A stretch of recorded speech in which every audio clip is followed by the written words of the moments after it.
Welcome back everyone, it's Charlie. This is going to be my brand new Marvel Spider Man video. You probably saw the news recently that Sony is considering doing Disney Plus Spider Man series, which is huge. So we'll break it all down. There's a bunch of Easter eggs. This also includes some Venom stuff too.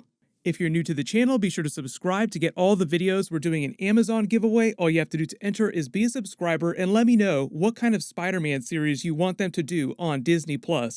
So just going down the list here, starting with number 5, all this information about the Spider-Man Disney Plus series starts with the director of the Spider-Man Venom spin-off movie, Silver and Black. For those of you that have asked about that recently, they are still making a Silver Sable Black Cat movie. The director of that movie revealed that behind the scenes, Sony and Marvel are close to doing the movie as a Disney Plus series. They didn't say how many episodes it would be, but it sounds like 6 episodes like the other Marvel Disney Plus series, just because of budgetary constraints. The reason why all the Marvel series are 6 episodes, WandaVision, Falcon and Winter Soldier, the Loki series, is because they spent about $150 million making them, and they can put more money into each episode if they make fewer episodes. That's their way of avoiding having to do filler episodes. But this Silver and Black Disney Plus project is just one of the first Spider-Man Disney Plus projects because remember last year when Sony announced that it had 5 different live-action Spider-Man TV series in development. They got all mysterious about it around the time that they and Marvel split briefly around D23 with Spider-Man being out of the MCU. Well, that's fantastic. A really smart decision, young man. And it's gone. Poof. That didn't last very long. They worked everything out inside a new sharing deal. I just did a video last week about Tom Holland talking about Spider-Man 3. It says here on the box, it says, some friendly neighborhood spider gin. Love, Ryan. If I'm wrong, correct me, but I believe you were supposed to start shooting Spider-Man in July. I'm not too sure. I was in Berlin making a film called Uncharted with Mark Wahlberg, and we were all ready to go. We went to set for day 1 shooting, and then we got shut down, and we all got sent home. So whether we shoot that movie first or we shoot Spider-Man first, I'm unclear. But I don't know. But both movies are being made, and they're both really strong, and the scripts are fantastic. So whatever happens, happens. But I'm ready to play both. I mean, I've played Spider-Man enough now. I could play him tomorrow. So ready to go. But while the Sony-Marvel fight was still going on last year, they were trying to trump up their prospects without Marvel saying how they'd be fine without the MCU. They keep making their Tom Holland Spider-Man films in addition to the Venom movies and all the spin-offs that they have planned for those big characters. And they were like, on top of all that, we'd also started development of 5 different live-action Spider-Man TV series and spin-offs. We know what a couple of those shows are, so we'll talk about them in a second. But then Marvel and Sony signed a new sharing deal, answered all these big movie questions that we had about the future of Tom Holland's Spider-Man, the future of the Venom character and their crossovers, but there was still this big question about how they were going to handle all these Spider-Man TV shows.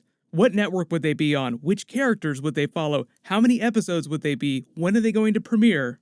So 3, because of all this Spider-Man Disney Plus series talk around Silver and Black, it sounds like Sony and Marvel both want to keep those Spider-Man series on Disney Plus, anything that winds up making it through development. Now, just because they say they're developing 5 shows doesn't mean they're going to make 5 shows. But even if they can't do all 5, it's still a total no-brainer for both Disney and Sony. Disney is desperately in need of new content for Disney+. They barely have any new Marvel or Star Wars shows this year outside of The Mandalorian, Falcon and Winter Soldier, and WandaVision. So imagine once they do get these up and running, they have 1 Spider-Man series per year. It'd be amazing for Sony too, because Marvel would be paying them a ton of money for exclusivity and probably covering some of the production costs. There was talk a while ago from the Sony executives about the future of the Sony-Marvel sharing deal for the Tom Holland Spider-Man character in their relationship. They said that they expected that to continue. They would sign new sharing deals, meaning that Spider-Man 4, whatever that winds up being, will be a Marvel film. But they might also consider doing co-productions for some of these Spider-Man TV series if they're going to go to Disney Plus, to get Disney to pay for some of the costs. So don't be surprised if when Marvel and Sony have to re-sign another sharing deal, these new Spider-Man TV series have something to do with that too. Like a lot of you have asked, why aren't the Spider-Man movies on Disney Plus right now? It's only because of the licensing deals Sony made for their movies a long time ago. Once those expire, they can put the Spider-Man movies on Disney Plus no problem. Marvel even has the same problem with some of its other MCU movies. They don't even have all the non-Spider-Man MCU movies on Disney Plus right now, but it's only because of deals that they signed a long time ago that just haven't expired yet. The other really big benefit of doing Spider-Man series as Marvel Disney Plus series is that they typically push more money into fewer episodes and they feature all the movie actors playing their characters. Now, Sony didn't say anything about Tom Holland showing up during Silver and Black, for instance, and we don't have a lot of the other Spider-Man live-action characters yet on the Sony side of things. That's a big problem for them right now. They're still trying to build their universe out. They have some of the Venom characters, they have the Morbius movie coming up with a bunch of new characters, but there are over 900 different characters that they have the rights to because of the way the Spider-Man movie rights work. You also have to consider that even though we have Spider-Verse, there's a ton of characters in that movie, only some of those voice actors would be viable to play the live-action versions of their characters on other series or movies. Haley Steinfeld is probably the best example. She does the voice for Spider-Gwen in Spider-Man Into the Spider-Verse. She'd actually make a really great live-action Spider-Gwen. You remember that she was actually up for the role of the Kate Bishop Hawkeye on the Hawkeye Disney Plus series, but now it looks like she might not be playing that character, leaving her free to play other characters like live-action Spider-Gwen. So number 2, what are those Spider-Man series Sony is developing? Well, Sony said that they're already developing spin-offs for some of the Spider-Verse characters, so probably a Miles Morales live-action series, a Spider-Gwen live-action series for Haley Steinfeld's character, probably a villain series of some kind. Like Marvel is developing a Thunderbolts Disney Plus series, Sony probably wants to do the same type of project with a group of villains. Kingpin would be amazing. Now that would involve some sharing between Marvel and Sony, but it would just be incentive for them to move a little bit closer. I've done a couple videos about Daredevil possibly showing up during Spider-Man 3. The whole thing with the Netflix Marvel characters is that Marvel, or potentially Sony, can do anything that they want with those characters after November. So a lot of you want to see Kingpin show up in the movies at some point. It's totally possible they could do something with him on Disney Plus as part of a big Spider-Man project. Those are just some of the shows I think are more likely, but there are 5 total, so a couple other ones they could wind up doing would be an animated Spider-Verse TV series with the same actors playing the characters after they do some of the sequels. And this is just speculation, but I would love to see them try to do a live-action Spider-Man 2099 series, either set in the future or with him time-traveling into the past. It's wishful thinking. It'd be like Warner Brothers doing a live-action Batman Beyond TV show. They're both amazing characters, but it'd be super expensive. It'd be like doing Blade Runner with Spider-Man characters.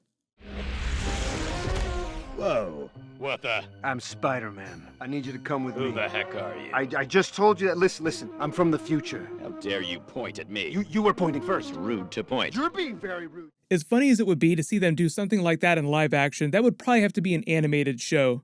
But Oscar Isaac does the voice for Spider-Man 2099. He would make an amazing live-action Spider-Man 2099 if they can ever pull off the live-action Spider-Verse movie.